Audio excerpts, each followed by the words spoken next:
Ассаламу алейкум достар. Бүгін бізде ВАЗ Калин автокөлігі. Бұл көліктің проблемасы бізде көліктің оборот ұстамайды дейді, және де көлік дұрыс жүрмейді, әлсін-әлсін өшіп қалады дейді. Бұл көлік 2006 жылғы 8 клапанды көлік. Жалпы көліктің егесі көп нәрселерді ауыстырған, барлық датчиктерді ауыстырған, соның ішінде датчик холостого хода, датчик положения дроссельной заслонки ауыстырған, вакуумды ауыстырған, свечные провода барлықтарын ауыстырған, бірақ ешқандай нәтиже жоқ дейді. Енді қазір тексеріп, соны оталдырып көрейік, қалай жұмыс істеп тұрғаны.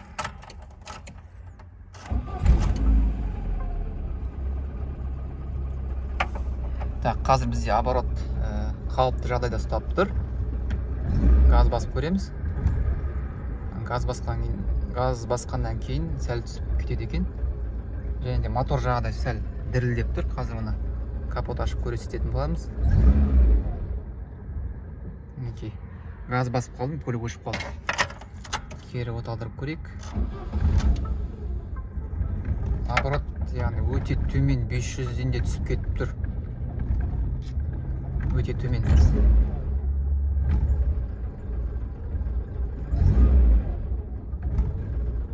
Оборот өте төмен екен. Мотор жағы тірайт етіп дірілдеп тұр. Қазір капотты ашып көрейік.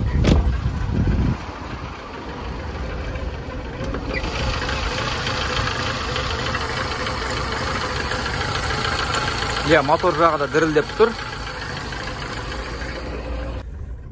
Бұл көлікте диагностика разъем мына ортаңғы бөлікте. Компьютермен қосыламыз қазір. Так, начать диагностику.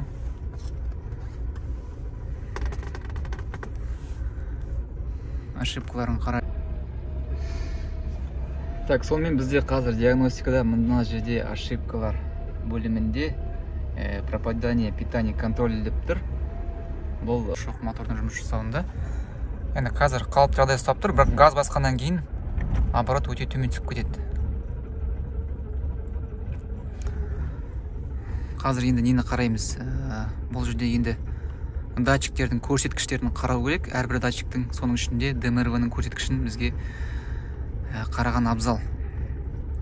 Так, қазір бұл жерде мінекей, мына сол жақ бағанда барлық датчиктердің көрсеткіштері тұр. Признак холостого хода, да, яғни холостой ход ұстап тұр деген сөз. Екіншісі массовый расход воздуха килограмм час, яғни сағатына қанша ауа сорып тұрғанын көрсетіп тұр.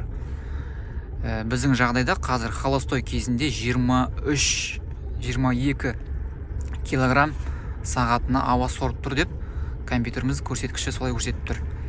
Бірақ та бұл көрсеткіш осындай болмау керек, себебі бұл өте көп көрсеткіш, ауа көп сорып тұр деп көрсетіп тұр.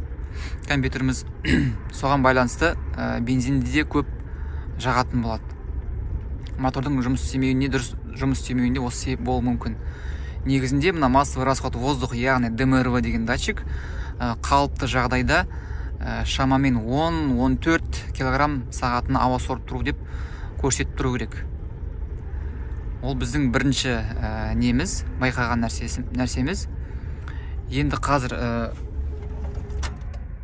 бұлай тексеріп көрейін. Зажигайны ашып, біздер қазір датчик ДМРВ-ның ауа бойынша, килограмм бойынша қанша сорып тұрғанын көрсеткен болатынбыз. Ендігі қарайтын нәрсеміз вольт арқылы датчик ДМРВ қанша вольт көрсетіп тұр. Сонымен де байқауға болады датчиктің істейтін істемейтін. Мінекей, мына жерде бізде қазір датчик массовый расходы воздуха вольтпен 1.25 вольт деп көрсетіп тұр. Бұл да істемейтін датчиктің көрсеткіші. Дұрысында 1 вольттың айналасында болу керек, яғни 1.003 болмаса 0.9 вольт ол істейтін датчиктің көрсеткіші, ал бірден жоғары болса ол датчик істемейді деген сөз. Енді осы датчикті қазір, датчик ДМРВ-ні, мысалы кімде компьютер жоқ, соны қолмен тексеруге болады, датчиктің өзін. Оған бізге тек қана тестер керек, яғни мультиметр керек. Сонымен тексеретін боламыз. Қазір бізде көрсеткіш, мына жерден есімізге сақталайық, 1.25. Датчикті тексеру үшін бізге тестер керек, және де зажиганияны ашып қою керек. Тестерді қолданамыз. Тестерді 20 вольтқа постоянно тоққа қоямыз. 20 вольтқа. Мына вольт емес, мына вольт дейтін бізде ол переменный тоқ, ал бұл жерде постоянно тоқтың 20-сына қоямыз. Және де ДМРВ, датчик ДМРВ біздің көліктің ауасын қанша сорып атқанын есептейтін датчик. Бұл жерде мына оң жақтан санағанда бірінші, яғни сары провод, содан кейін үшіншісі осында ине сияқты тығып қойып, біздің щуптармен тексеретін боламыз, қанша вольт көрсетіп тұрған. Бізде компьютерде 1.25 вольт көрсетіп тұр. Енді датчиктің өзінен қанша көрсетіп тұрғанын тексеретін боламыз қазір.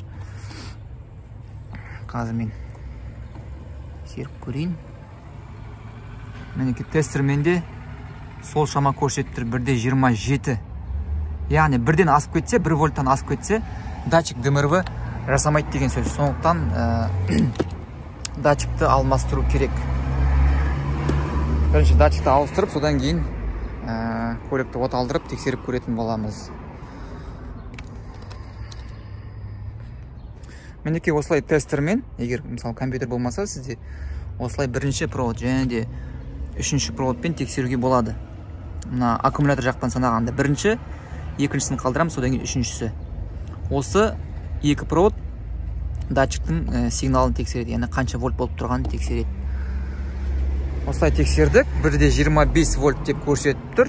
Яғни тестермен 1.27, компьютермен 1.25, яғни шамалап көрсетіп тұр. Бізде 1.25 мінекей. Ал істейтін датчиктің көрсеткіші где-то примерно шамамен 1 вольт, 1.03 вольт болмаса 1-ге жетпеуі мүмкін, 0.9 вольт болуы мүмкін. Ол істейтін датчиктің көрсеткіші. Бірден асып кетсе, 1 вольттан асып кетсе, ол бізде уже датчик істемейді деген сөз. Сондықтан ошибка болмағанның өзінде де осындай көрсеткіштерге қарау керек. Яғни ДМРВ қанша көрсетіп тұр, холостой ход қанша көрсетіп тұр. Мына жерде даже біздің длительность импульсы форсунки деген бар. Форсунка қанша шашып тұр екенін де көруге болады диагностика арқылы. Осындай көрсеткіштер арқылы көбісі ойлайды, диагностика деген диагноз жасаған кезде барлық жаңағыдай ошибкаларды, қателерді, бүкіл ақауларды тауып береді деп. Жоқ, олай емес. Мысалы ошибка көрсетпеуі мүмкін, біздің жағдайда мысалы ошибка жоқ қазір мысалы. Ондай кездерде осындай көрсеткіштерге қарап білу керек болады, қандай көрсеткіш қанша көрсету керек екен шамамен. Так, қазір енді қарайық, бізде ДМРВ-ның датчигі қазір холостой ход кезінде 23-24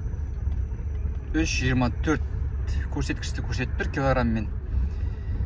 Яғни біздің ДМРВ-міз көп көрсетіп тұрғандықтан біздің форсунканың импульсы да өте көп шашып тұр. Біздің ДМРВ-міз компьютер айтады, мен ауа көп сорып тұрмын дейді. Сол бойынша компьютер мотор жұмыс істеу үшін көбірек бензин шашады. Яғни көбірек ауа, көбірек бензин. Сондықтан қазір бізде мында богатый смесь болып тұр. Богатый смесь. Мотор қалшылдап жұмыс істеп тұр. Мына жерден қара түтін. Өте богатый смесь, бензин көп құйып тұр. Енді қазір біздер бұлай істейтін боламыз. ДМРВ көп ауа сорып тұрғанын есептеп тұрғандықтан бізге тағы да қосымша ауа жібереміз мына жерден. Көбірек ауа жібердім, мына жерінде ауа сорып тұр, бірақ оны датчик көріп тұрған жоқ. Ауа көріп тұр, енді қазір қарап жүрейік қанша көрсеткіштерін. Көрсеткіш қанша көрсетіп тұр. Мінекей бізде сәл түсті. ДМРВ ауа жібердік, біз басқа жерден 17-ге түсті. 17 килограмм ауа сорып тұр, бірақ бұлда да өте көп. Және де бізде длительность импульсы форсункаға шашып тұрған бензинде сәл де болса түсті. Қазір енді выхлопты қарап жіберейік. Выхлоп бізде манағыдай қара түтін жоқ уже. Себебі жаңа айтып өткендей бөлек басқа жерден ауа жібердім. Енді бізге датчик ДМРВ міндетті түрде керек болады, алмастыру керек. Оны көліктің егесіне айттым. Жалпы жігіттер осылай. осындай метод арқылы компьютермен болсын, болмаса тестермен болсын, ДМРВ-нің жасайтын болмаса жасамайтын білуге болады. Болмаса осындай тағы да артық ауасын ашып тастау арқылы, моторға тағы да бөлек ауа беру арқылы жететін жерге сервиске дейін жетіп алуға болады. Қазір мен көлікті қозғап көрдім. Мына заглушканы алып тастаған кезде, яғни ауа сорып тұр осы жерден. Көлік жаңағыдай жүрген кезде кішкене более-менее нормально жүреді, уже көлік өшпейді. Сондықтан осындай метод арқылы, осындай жүйе арқылы көлікті тексеріп алуға болады. Баршаға рахмет.